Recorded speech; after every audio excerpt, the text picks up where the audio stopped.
Myanmar থেকে ঘরছাড়া হয়ে বাংলাদেশে আশ্রয় নেওয়া রোহিঙ্গাদের জন্য বড় আর্থিক অনুদানের ঘোষণা দিয়েছে মার্কিন যুক্তরাষ্ট্র।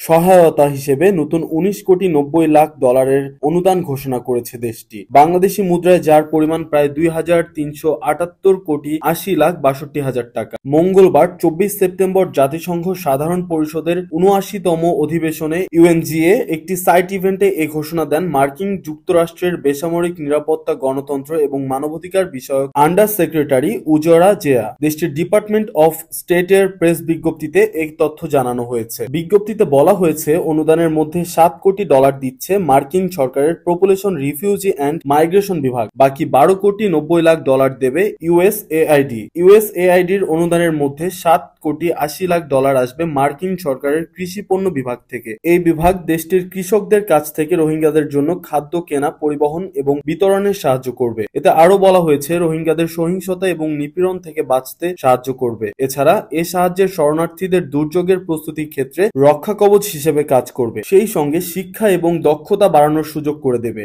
এই অনুদান শরণার্থীদের দ্রুত দেশে ফেরার জন্য অনুপ্রেরণা যোগাবে।